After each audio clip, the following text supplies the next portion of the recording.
Hi friends, ఇది AP industrial పాలసీస్లో భాగంగా fourth part అండి. దీనికి ముందు నేను ఆల్రెడీ 3 పార్ట్స్ చేశాను. ఆ 3 పార్ట్స్ కూడా నేను ప్లేలిస్ట్లో యాడ్ చేశాను. ఓపిక ఉన్న వాళ్ళు చూడండి. ఓపికలో ఉన్న వాళ్ళు ఫాస్ట్ ఫార్వర్డ్ కొట్టుకొని అట్లీస్ట్ వాట్ ఉంది అనేది ఒక రఫ్ ఐడియా లైట్గా చదివిన వాళ్ళకి రివిజన్ అయిపోద్ది. సరే, మీరు సెకండ్ థర్డ్ పార్ట్ చూడకపోయినా ప్రాబ్లం లేదు, కానీ ఫస్ట్ పార్ట్ చూడండి, ఎందుకంటే దానివల్ల మీకు కంప్లీట్ ఓవర్వ్యూ వచ్చింది. అండ్ ఈ ఫోర్త్ పార్ట్ చాలా ఇంపార్టెంట్ అండి. ఇప్పుడు మీకు ఎగ్జామ్లో మ్యాక్సిమం క్వశ్చన్స్ రావడానికి ఛాన్స్ ఉన్న పార్ట్ వచ్చేసి ఫోర్త్ పార్ట్. ఎందుకంటే మనకు పాలసీలో ఉన్న main pillars, targets, financial incentives, ఈ 3 కీవర్డ్స్ స్ట్రెస్ చేసినవి ఇవి ఈ పార్ట్లోనే ఉన్నాయండి. మిగతాది ఫస్ట్ పార్ట్ ఏంటంటే మీకు జనరల్ ఓవర్ వ్యూ ఇవ్వడానికి ఫస్ట్ పార్ట్.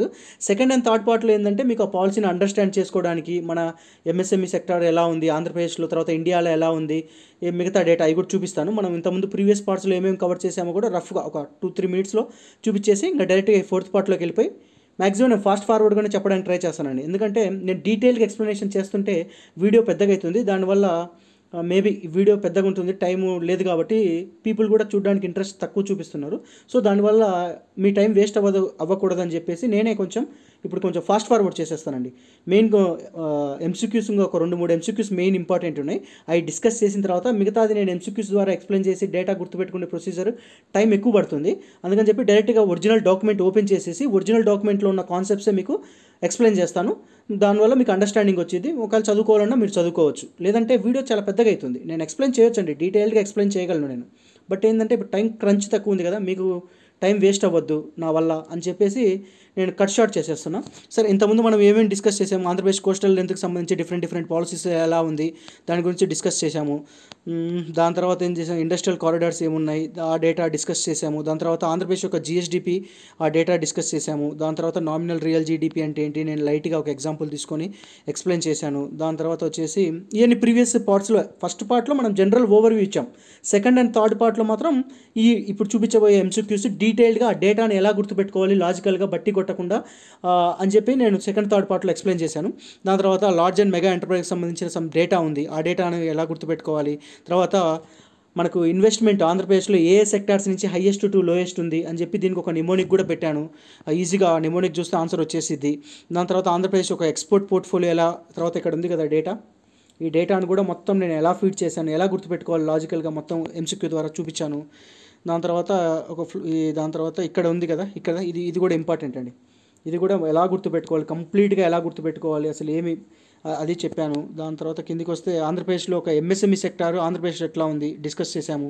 తర్వాత నేషనల్ శాంపిల్ సర్వే ప్రకారం ఎంఎస్ఎంఈస్ ఎన్ని ఉన్నాయి, ఎంఎస్ఎంఈ సెక్టార్ ఇండియాలో ఎలా ఉంది, ఇంతకుముందు ఏపీలో ఎలా ఉంది, ఇప్పుడు ఇండియాలో ఎలా ఉంది. దాని తర్వాత ఎంఎస్ఎంఈ పార్క్స్కి సంబంధించిన డేటా, ఆంధ్రప్రదేశ్ యొక్క development initiatives, MSME presence and clusters ఇక్కడ చూడడానికి కదా ఇంత డేటా కూడా మీకు అసలు ఏం గుర్తుపెట్టుకోకుండా ఎలా ఈజీగా రికాల్ చేయాలి అది మొత్తం చెప్పానండి ప్రీవియస్ పార్ట్స్లో. దాని తర్వాత ఇండస్ట్రియల్ కారిడార్స్ ఏమున్నాయి, సంథింగ్ డేటా ఏదో ఉంది. దాని తర్వాత పవర్ జనరేషన్ ఆంధ్రప్రదేశ్లో ఎలా ఉంది అక్కడ కొంచెం డేటా ఉంది.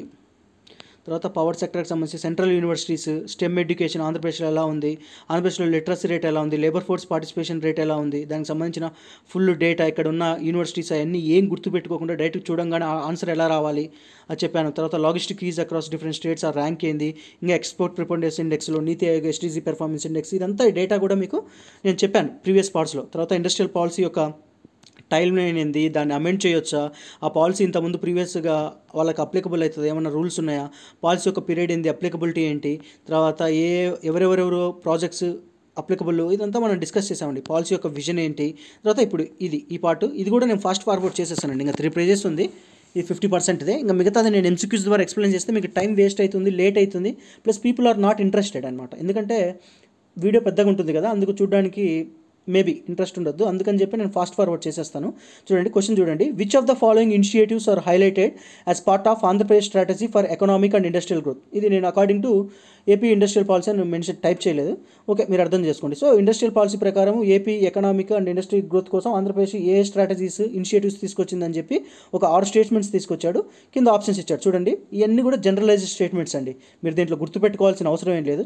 క్వశ్చన్ స్టేట్మెంట్ చదవగానే మీకు అర్థమైపోద్ది, ఓకే ఇది పెట్టొచ్చు పాలసీలో అని. చూడండి, creating a globally attractive manufacturing hub to promote sustainable industrialization, general statement కరెక్టే అండి. Encouraging foreign direct investments in emerging sectors to attract Fortune 500 companies, ఇది జనరల్ స్టేట్మెంట్ కరెక్టే. Integrating AI, IoT and industry 4.0 for seamless technological advancement, ఇది ఉందండి. Strengthening port based value addition by establishing manufacturing clusters near ports, ఇది ఉంది. నేను ప్రతి స్టేట్మెంట్ని explain చేయొచ్చు అండి, డీటెయిల్డ్ ఎక్స్ప్లెయిన్ చేయొచ్చు. కాకపోతే దానివల్ల వీడియో పెద్దగా అవుతుంది. వీడియో పెద్దగా అవడం వల్లనే people are not showing interest, అంతే. అదే నా బాధ. లేదంటే నేను ప్రతి స్టేట్మెంట్ని మళ్ళీ తెలుగులో క్లియర్గా ఎక్స్ప్లెయిన్ చేసి చెప్పగలను. ప్రమోటింగ్ ది ఇంటర్లింకింగ్, మేబీ కొంచెం డౌట్ పడవచ్చు, ప్రమోటింగ్ ఇంటర్లింకింగ్ రివర్స్ ఉంది ఏంద్రా అని. ఈ leveraging inland waterways and transportation, actual ఇది కూడా ఉంది. తర్వాత aligning with government of India schemes to complement national initiatives. So ఇక్కడ ఉన్నాయని కదా, ఇవన్నీ కూడా ఉన్నాయండి, మీకు చూపిస్తాను. సో ఆల్ ద అబో ఉంది, ఆల్ ద అబో. ఇప్పుడు చూస్తే కిందికి వెళ్తే చూడండి ఎన్ని ఉన్నాయి గైడింగ్ ప్రిన్సిపల్స్, ఇవన్నీ కూడా.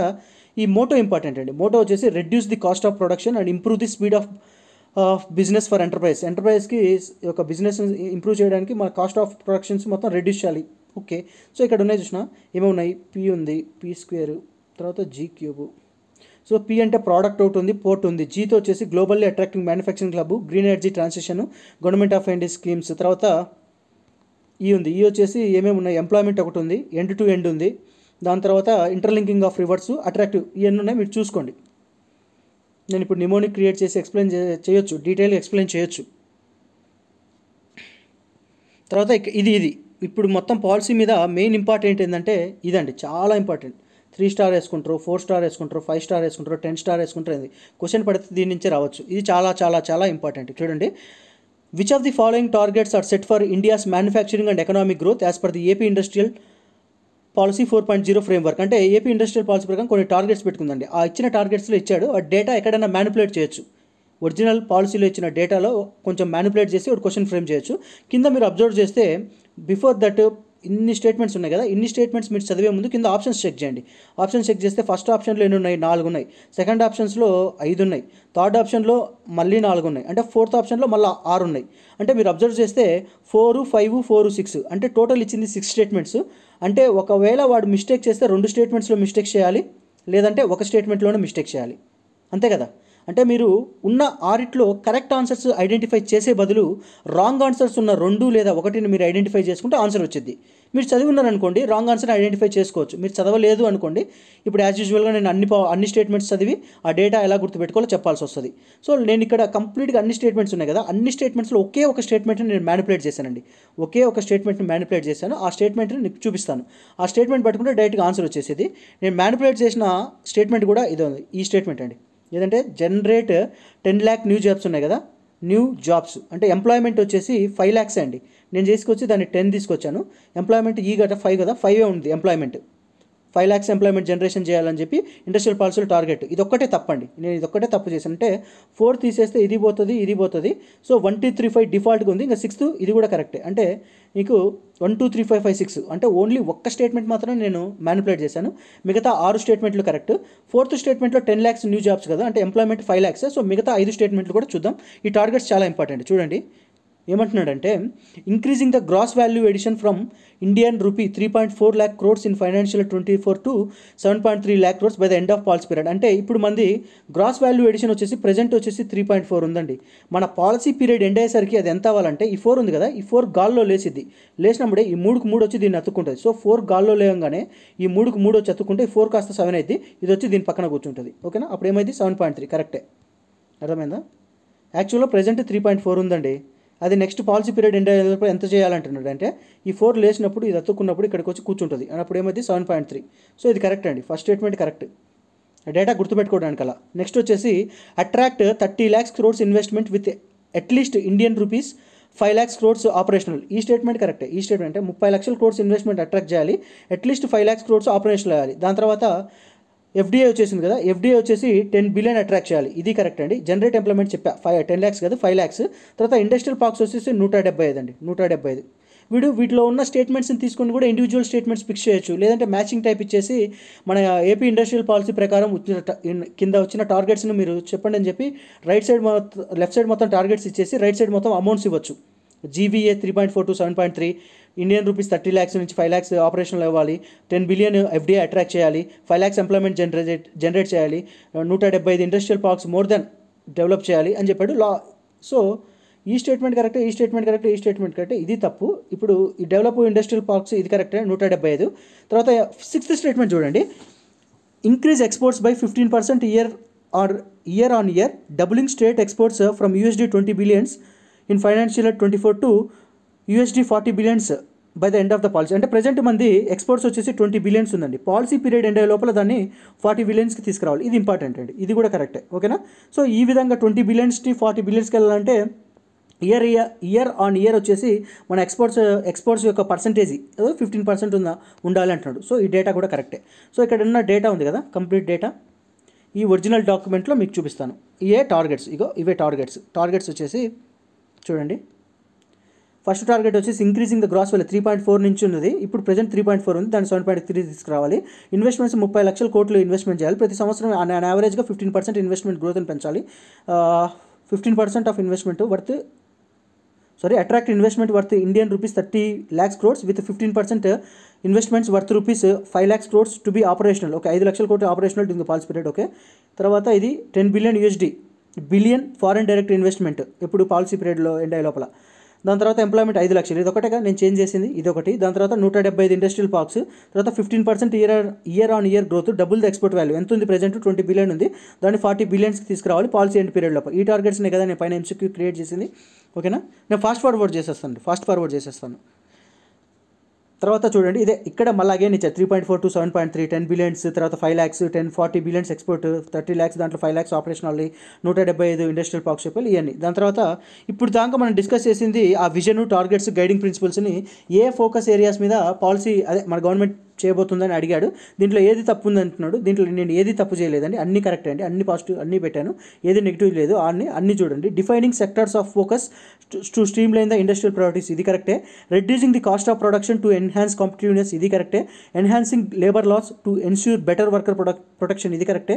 Strengthening MSMEs and entrepreneurs to Boost local industries, ఇది కరెక్టే. ప్రొవైడింగ్ ఫైనాన్షియల్ ఇన్సెంటివ్స్, ఇవన్నీ కూడా ఉన్నాయండి.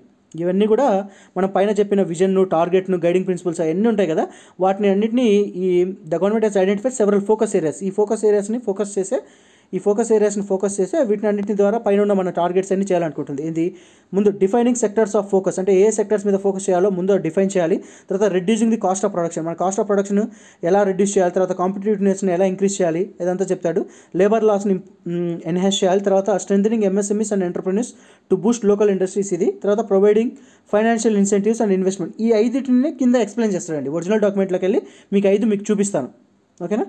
సో ఇవన్నీ ఉన్నాయి, ఇవే ఇక్కడికి వచ్చేసరికి ఇవి ఇదే అప్రోచ్, ఇవేగా పైన డిస్కస్ చేసింది. Defining sectors of focus, reducing cost of production, driving the initiatives, speed of doing business, strengthening MSMEs, financial incentives, ఇవన్నీ.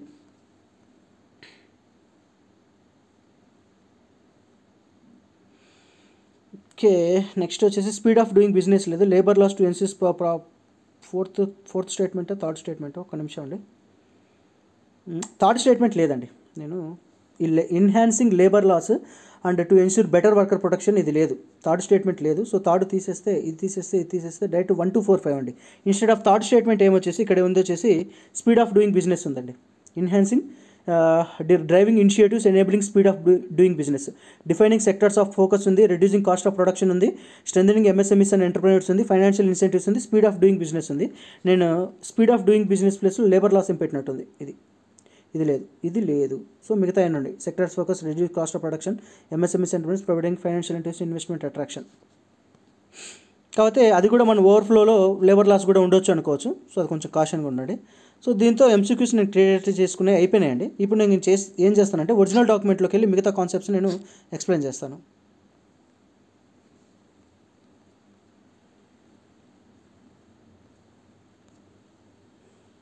ఇవన్నీ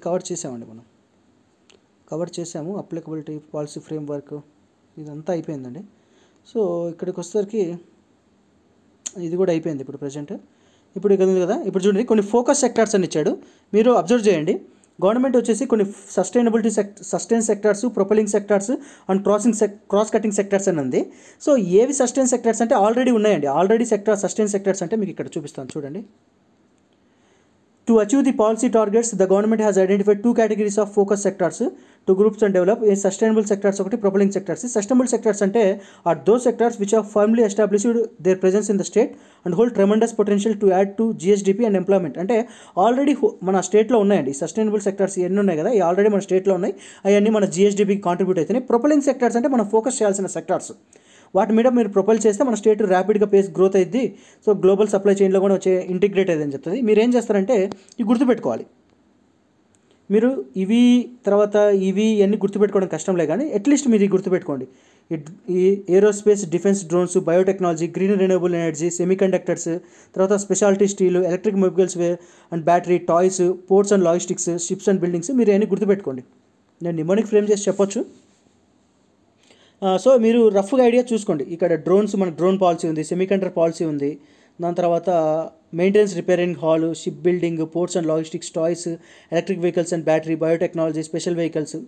ఈ సెక్టార్స్ మాత్రం మీరు గుర్తుపెట్టుకోండి. ఇవి గుర్తుపెట్టుకోవద్దు. ఎందుకంటే ఎగ్జామినర్ వచ్చేసి వీటిలో ఉన్న క్వశ్చన్ ఎలా ఫ్రేమ్ చేయగలుగుతాడంటే దీంట్లో ఉన్న కొన్ని ఒక 2-3 ఆప్షన్స్, దీంట్లో ఒక ఆప్షన్స్, లేదంటే దీంట్లో ఒక ఆప్షన్ తీసుకొచ్చి దీంట్లోంచి 2 ఆప్షన్స్ పిక్ చేసేసి which of the following is not a propelling sector or which of the following are the examples of propelling sectors అని ఇస్తాడు. సో మీకు ఈ 10 ప్రొపెలింగ్ సెక్టార్స్ రఫ్గా ఐడియా ఉండాలి. తర్వాత కాస్ట్ ఆఫ్ ప్రొడక్షన్ ఎలా రెడ్యూస్ చేస్తున్నారు, మన కాస్ట్ ఆఫ్ ప్రొడక్షన్ ఎలా రెడ్యూస్ చేయొచ్చు అని ఒక 5 స్టేట్మెంట్స్ ఇచ్చాడండి. ఈ 5 స్టేట్మెంట్స్ని కింద ఎక్స్పాండ్ చేస్తాడు. 5 స్టేట్మెంట్స్ ఏంటో చూడండి. Land consolidation for industrial use in industrial nodes, అంటే ఇండస్ట్రియల్ నోట్స్ దగ్గర ఉన్న ల్యాండ్ని ఎలా కన్సాలిడేట్ చేయాలి. దాని తర్వాత efficient quality power, water, road and infra and parks, తర్వాత efficient industrial social plus logistics infrastructure development, rationalisation of tariffs duties to bring stability in rates, improve labour. ఇవన్నీ జనరల్ స్టేట్మెంట్స్ అండి. అంటే ఇంత గుర్తుపెట్టుకోవాల్సిన అవసరం లేదు. తర్వాత కిందికి వెళ్ళేసరికి ఏం చేస్తాడంటే ఈ ప్రతి స్టేట్మెంట్ని ఎక్స్పాండ్ చేస్తాడు అంతే. దాంట్లో మీరు గుర్తుపెట్టుకోవాల్సిన అవసరం లేదు. Adding 29 new clusters covering 1.32 lakh acres to existing 20 clusters. Already 20 clusters ఉన్నాయంట, దానికి ఎక్స్ట్రాగా 29 న్యూ క్లస్టర్స్ యాడ్ చేయబోతున్నారు. టోటల్ అదే 1.38. ఇంకా సంథింగ్ డేటా ఇచ్చాడు, ఇంకా రఫ్గా చూసుకోండి. దాని తర్వాత ఇక చెప్పిన 5 స్టేట్మెంట్స్, 5 స్టేట్మెంట్స్ తర్వాత ఇప్పుడు 5 ఉన్నాయి కదా, ఈ 5టిని కిందకి ఎక్స్పాండ్ చేస్తాడు. Consolidation of land in notes along industrial corridors, మనకున్న 3 నోట్స్ ఎక్స్ప్లెయిన్ చేశాము. తర్వాత ఏ విధంగా కన్సాలిడేట్ చేయబోతున్నాడు data, efficient and quality infrastructure in industrial parks. ఇది మొత్తం కూడా ప్లగ్ అండ్ ప్లే పాలసీ అండి. Industrial park policy, plug and play policy ఉంది కదా, ఇది డీటెయిల్గా నేను ఎక్స్ప్లెయిన్ చేశాను. మీరు పాలసీ ప్లేలిస్ట్లోకి వెళ్తూ ఉంటుంది. తర్వాత ఈ 3 మోడల్స్ ఉన్నాయి. Completely private, 100% private land, next వచ్చేసి 50% ప్రైవేట్, 50% గవర్నమెంట్, అంటే దీన్ని ఏమంటారు పబ్లిక్ ప్రైవేట్ పార్ట్నర్షిప్ అంటారు. తర్వాత లాస్ట్లో వచ్చేసి 100% గవర్నమెంట్. ఈ 3 మోడల్స్ నేను ప్లగ్ అండ్ ప్లే ప్రైవేట్ పాలసీలో మీకు ఎక్స్ప్లెయిన్ చేశాను. దాంట్లో ఉన్న డీటెయిల్డ్ ఎక్స్ప్లెనేషన్ కూడా మీరు ప్రైవేట్ పాలసీకి వెళ్తే మీకు అర్థమైపోద్ది, మళ్ళీ ఎక్స్ప్లెయిన్ చేయదలుచుకోలేదు. తర్వాత efficient logistics infrastructure to bring down the logistics కాస్ట్ని ఎలా తగ్గించడానికి చేసి మనము లాజిస్టిక్స్ ఇన్ఫ్రాస్ట్రక్చర్ని ఎఫిషియెంట్గా ఎలా చేయాలి అని చెప్పాడు. Creating raw materials hubs, encouraging modal shift logistics అని చెప్పాడు. అంత ఇంపార్టెంట్ ఏం కాదండి, జస్ట్ చూసుకోండి అంతే. ఇదంతా ఇంపార్టెంట్ కాదు. మనకు పాలసీలో మెయిన్ ఇంపార్టెంట్ ఏంటంటే టార్గెట్స్, పిల్లర్స్, దాని తర్వాత ఫైనాన్షియల్ ఇన్సెంటివ్స్, తర్వాత ఇండస్ట్రీస్ యొక్క క్లాసిఫికేషన్ ఉంటుంది కదా, అవి మెయిన్ ఫోకస్. మిగతా దాన్ని ఏంటంటే నేను మీకు పాలసీ అర్థం చేసుకోవడానికి ఎక్స్ప్లెయిన్ చేసింది. తర్వాత rationalization of tariffs and duties to bring down the operational cost, improve labour productivity for increase availability అని చెప్పి సమ్ ఇచ్చాడు. అదంతా అవసరం లేదు. మళ్ళీ ఇక్కడ చూడండి, enabling speed of doing business. నేను ఏంటంటే ఫాస్ట్ ఫార్వర్డ్ చేస్తున్నాను, నాకు కూడా తెలుసండి, నేను డీటెయిల్గా ఎక్స్ప్లెయిన్ చేయట్లేదు. కాకపోతే ఏంటంటే మీకు కంప్లీట్గా నేను ఎక్స్ప్లెయిన్ చేసే టైం లేదు కాబట్టి అందుకని చెప్పేసి నేను ఏం చేస్తున్నానంటే కంప్లీట్ అట్లీస్ట్ ఓవర్వ్యూ ఇస్తున్నా, దాన్ని బట్టి మీకు అర్థమైపోద్ది. నేను ఎందుకంటే దీన్ని జనరల్ ఓవర్వ్యూలో కూడా మీకు స్టార్టింగ్లో మీకు ఎక్స్ప్లెయిన్ చేశాను. సో బిజినెస్ యొక్క స్పీడ్ని ఎలా చేయాలి అని చెప్పేసి మళ్ళీ ఇక్కడ సింగిల్ విండో మెకానిజం సిలబస్లో మెన్షన్ చేశాడు. సింగిల్ విండో మెకానిజం చూసుకోండి. Dedicated investment facilitation cell, assistance to foreign investors. ఒక ఫారెన్ ఇన్వెస్టర్ వచ్చేసి ఇక్కడ మన దగ్గర పెట్టాలంటే ప్రాజెక్టు, వాడికి అసిస్ట్ చేయాలి, వాడికి లాంగ్వేజ్ రాదు, మిగతా ప్రాబ్లమ్స్ ఉంటే వాడికి ఎలా అసిస్ట్ చేయబోతుంది. తర్వాత integrated data management system, re-engineering of regulatory process and procedures. ఇది చూసుకోండి. సింగిల్ విండో మెకానిజం ఎప్పుడు వచ్చింది? June 2015. 93 regulatory clearances. 21 డేస్లోని బిజినెస్కి సింగిల్ విండో అప్రూవల్ చేయాలి. ఎన్ని డిపార్ట్మెంట్స్కి? 90 డిపార్ట్మెంట్స్కి. తర్వాత dedicated investment facilitation cell, assistance to foreign investors ఎలా విధంగా ఇవ్వబోతుంది. దాని తర్వాత reengineering of regulatory process and procedures, category 1, category 2, category 3. Integrated data management system.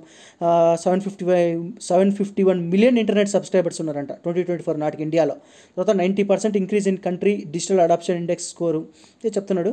తర్వాత స్ట్రెంథనింగ్ ఎంఎస్ఎంఈస్. ఈ డేటా మొత్తం కూడా మీకు ఎక్స్ప్లెయిన్ చేశాను. 7.4 lakh రిజిస్టర్డ్ ఎంఎస్ఎంఈస్ February 24 నాటికి. July 24 నాటికి అరౌండ్ ఒక 60 lakh పీపుల్ ఉన్నారంట ఎంఎస్ఎంఈ యూనిట్స్లో. Dedicated MSME entrepreneur development policy, అంటే ఎంఎస్ఎంఈ పాలసీ కూడా తీసుకొచ్చింది ఇండస్ట్రీస్ కోసం అని చెప్పి. నెక్స్ట్ ఎంఎస్ఎంఈ పాలసీ చేస్తానులేండి. చేస్తామంటే మీకు దగ్గర సపోర్ట్ లేదండి, చేయాలన్న ఇంట్రెస్ట్ కూడా నాకు రావట్లేదు. ఆ తర్వాత 175 MSME pox.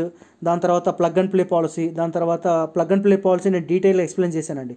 Plug and play policy వచ్చేసి నేను డీటెయిల్గా ఎక్స్ప్లెయిన్ చేశాను.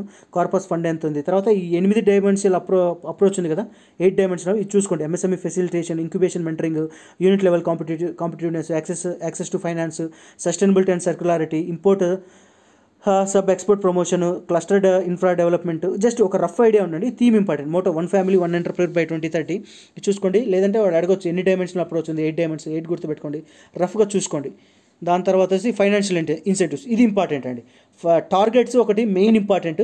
ఇండస్ట్రియల్ పాలసీలో targets very very important. Targets, ఈ పిల్లర్స్, ఆ థీమ్స్, మోటోస్, ఆ ఎంఎస్ఎంఈకి సంబంధించిన డేటా, అది చాలా ఇంపార్టెంట్. దాని తర్వాత మోస్ట్ ఇంపార్టెంట్ వచ్చేసి ఈ ఫైనాన్షియల్ ఇన్సెంటివ్స్. ఇక్కడ చూస్తే ఇండస్ట్రీస్ని 4 టైప్స్ క్లాసిఫికేషన్ చేశానండి. ఇది చాలా ఇంపార్టెంట్ అండి, చాలా అంటే చాలా ఇంపార్టెంట్. ఆ టార్గెట్స్ తర్వాత మోస్ట్ ఇంపార్టెంట్ అంటే ఫైనాన్షియల్ ఇన్సెంటివ్స్. మీకు ప్రాజెక్ట్స్ని వచ్చేసి sub large, large, mega, ultra అని చెప్పి 4 రకాలుగా కేటగరైజ్ చేశాడు. ఇక్కడికి వచ్చేసరికి అమౌంట్ చూడండి, 500, 51 to 500, 501 to 1000, 1000 to 5000, 500 to 1000 చెప్పాడు. తర్వాత ఇది వచ్చేసి సేమ్ ఎలక్ట్రానిక్స్ పాలసీకి ఈ ఇండస్ట్రియల్ పాలసీ ఆల్మోస్ట్ సేమ్ అండి. కాకపోతే ఇక్కడ 500 ప్లేస్లో మీకు ఎలక్ట్రానిక్స్ పాలసీలో 200 అని వస్తుంది. ఇక్కడ ఇయర్స్ వచ్చేసి 2334 ఉంది కదా, మీరు ఇట్లా వర్టికల్గా గుర్తుపెట్టుకోండి. 2334 ఉంది కదా, మీకు అక్కడికి వచ్చేసరికి ఈ 2 ఉండదండి, ఈ 33 పైకి వెళ్ళిపోతాయి. అంటే 33 వచ్చింది, ఈ 4 వచ్చింది, మళ్ళీ కిందికి వచ్చేసరికి 4 వచ్చింది. అంటే ఏంటంటే మీకు ఈ పాలసీలో వచ్చేసి 233 ఇవన్నీ సేమ్ అండి. Sub large, large, mega, ultra mega projects వచ్చేసి ఇండస్ట్రియల్ పాలసీస్లో కానీ, దాని తర్వాత ఎలక్ట్రానిక్స్ పాలసీలో మీకు ఎలక్ట్రానిక్స్ పాలసీ కుదిరితే చేస్తానండి, కుదిరితే. లేదంటే ఈ పాలసీస్ ఆఫ్ చేస్తాను, ఆఫ్ చేసేసి నెక్స్ట్ వేరేదైనా చేస్తాను, లేదంటే చూద్దాం. సో 2334 ఉంది కదా, మీకు ఎలక్ట్రానిక్స్ పాలసీ వచ్చేసరికి ఇక్కడ ఏదేమైందంటే 334 వచ్చింది, 3344 వచ్చిందండి. మీకు 2334 ఉంది ఇక్కడ ఇండస్ట్రియల్ పాలసీలో. కానీ ఎలక్ట్రానిక్స్ పాలసీకి వస్తే సేమ్ అంతే కేటగరైజేషన్ ఉంటుంది, 3344 ఉంటుంది. ఓకేనా. దాని తర్వాత సేమ్ తర్వాత ఇక్కడికి వచ్చేసరికి 500, 1000, 5000 ఎలా గుర్తుపెట్టుకుంటారంటే 500 లాస్ట్ డిజిట్స్ మాత్రమే గుర్తుకోండి. 5000 గ్రేటర్ దాన్ 5000 కదా, ఇవన్నీ సున్నాలు తీసేయండి, ఎందుకంటే చదవడానికి కష్టం ఉంటుంది. మీరు ఎలా గుర్తుపెట్టారు, సున్నాలు తీసేస్తే ఏమవుతుంది అంటే 2 సున్నాలు, అదేమంటే 5 అవుతుంది, 10 అవుతుంది, 50 అవుతుంది, గ్రేటర్ దాన్ 50 అవుతుంది. ఇది గుర్తుపెట్టుకోండి. లాస్ట్ డిజిట్స్ అంటే 5, 10, 50, గ్రేటర్ దాన్ 50 అంటే మీరు 2 సున్నాలు పెట్టుకోవాలి. ఓకేనా. అవి క్లాసిఫికేషన్ చూసుకోండి, ఖచ్చితంగా క్వశ్చన్ పడుతుందండి. ఎగ్జామినర్ దీంట్లో డేటాలో మ్యానిపులేట్ చేస్తాడు. సబ్ లార్జ్లోనో, లార్జ్లోనో, మెగాలోనో, అల్ట్రా మెగాలోనో దేనిదో ఒక దాని వాల్యూ మ్యానిపులేట్ చేసి అడుగుతాడు, లేదంటే ఇయర్స్ మ్యానిపులేట్ చేస్తాడు. చూసుకోండి, ఇక్కడ అదే ఇచ్చింది. ఇక్కడ ఇది sub large, large, mega and ultra mega ఇవే కదా. 50 to 500 2 years, 2, 3, 3, 4 sub large, large, mega, ultra mega. దాని తర్వాత investment subsidy, top up, PLI, government of schemes, decarbonisation incentives అని చెప్పి ఇవన్నీ ఇన్సెంటివ్స్ అండి. గవర్నమెంట్ ప్రాజెక్ట్ పెడితే రాబోయే ఇన్సెంటివ్స్. ఫిక్స్డ్ కాస్ట్ ఏంది, ఆపరేటింగ్ కాస్ట్ అని చూడండి. ఇప్పుడు ఏం చేసాం మనం, టోటల్గా 4 sub large, large, mega, ultra mega ఉంది. సబ్ లార్జ్, లార్జ్కి ఒక టైప్ ఆఫ్ ఇన్సెంటివ్స్, మెగాకి, అల్ట్రా మెగాకి ఒక టైప్ ఆఫ్ ఇన్సెంటివ్స్ ఉన్నాయి. ఆ ఇన్వెస్ట్మెంట్ ఇదంతా ఇన్వెస్ట్మెంట్ సైజ్ ఆల్రెడీ డిస్కస్ చేసింది. స్టాండర్డ్ ఇన్వెస్ట్మెంట్ పీరియడ్ డిస్కస్ చేసింది. ఇన్వెస్ట్మెంట్ సబ్సిడీ ఏ విధంగా ఇవ్వబోతుంది అనేది చూసుకోండి. దాని తర్వాత top-up, PLI approved applicants from government of India. తర్వాత ఎంప్లాయ్మెంట్ క్రియేషన్ సబ్సిడీ, ఇవి చూసుకోండి. ఎందుకంటే అన్ని సబ్సిడీ అన్ని గుర్తుపెట్టుకోవడం మన మనుషుల వల్ల కాదండి, అన్నీ గుర్తుపెట్టుకుని కాదు, ఒక rough idea. Employment creation subsidy దేనికి, సబ్ లార్జ్, లార్జ్కి ఏ విధంగా ఉంటుంది అది చూసుకోండి. దాని తర్వాత local procurement subsidy, power cost requirement ఎంత ఉంది, నెట్ సిజిఎస్టీ ఎంత ఉంది, incentives and concessions for large products. ఇంతకుముందు సబ్ లార్జ్లో ఇంతకుముందు వచ్చేసి దేని గురించి మాట్లాడడం, సబ్ లార్జ్ ప్రోడక్ట్స్. ఇక్కడికి వచ్చేసరికి సబ్ లార్జ్ ప్రోడక్ట్స్ ఏ విధమైన ఇన్సెంటివ్స్ ఉన్నాయని ఇవన్నీ కంపెనీస్ చూసుకుంటాయండి, మనం అంతగా పర్టికులర్గా చూసుకోవాల్సిన అవసరం లేదు. తర్వాత లార్జ్కి సేమ్ ఏ విధంగా అయితే సబ్ లార్జ్కి ఉందో అదేవిధంగా లార్జ్కి ఏ విధంగా ఉంది చూసుకోండి. Employment creation same. తర్వాత ఇప్పుడు ఏమొచ్చింది, సబ్ లార్జ్ అయిపోయింది, లార్జ్ అయిపోయింది. ఇప్పుడు మెగా అంటే అల్ట్రా మెగాకి వచ్చేసి ఆల్రెడీ ఇది చూసిందే పైన.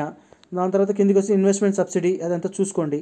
తర్వాత టాప్అప్ ఎంప్లాయ్మెంట్ క్రియేషన్ సబ్సిడీ, తర్వాత standard incentives and concession for all investment, decarbonisation subsidy important.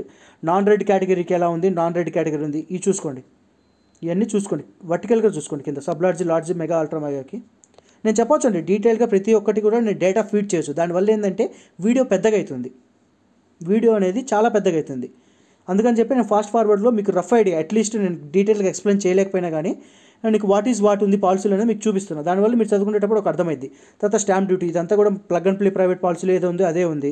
Land conversion charges, revival of sick units, special packages, category 1 category 2 అంటున్నాడు. పాలసీ ఇంప్లిమెంటేషన్, ఈ state investment promotion board, state investment promotion committee అని చెప్పేసి ఇప్పటికి ఇది 5 పాలసీస్లో control C control పే నేను ఇప్పుడు దాకా 8 పాలసీస్ 9 పాలసీస్ చేశానండి. ప్లేలిస్ట్లో ఉంటాయి అన్నీ. ఈ 9 పాలసీలో 5 పాలసీలో నేను SIPB బోర్డు, ఎస్ఐ అనేది state investment promotion board, state investment promotion council ఇది మొత్తం డీటెయిల్గా ఎక్స్ప్లెయిన్ చేశాను. దాని తర్వాత పాలసీ ఆపరేటింగ్ గైడ్లైన్స్. ఓకేనా, దీంతో ఈ పాలసీ క్లోజ్ అయిపోయిందండి. సో ఇంకా నేను పాలసీస్ క్లోజ్ చేసేస్తానండి. మీరు పాలసీస్ క్లోజ్ చేస్తాను, ఎందుకంటే రెస్పాన్స్ కూడా మీ సైడ్ నుంచి ప్రాపర్గా లేదు, అంటే చూడట్లేదు చాలామంది. అందుకని నాకు కూడా చేయాలన్న మోటివేషన్ రావట్లేదు. అందుకే ఈ పాలసీ కూడా నేను డీటెయిల్గా ఎక్స్ప్లెయిన్ చేయలేదు, కొంచెం ఫాస్ట్ ఫార్వర్డ్ చేశాను. సరే ఫ్రెండ్స్, బాయ్.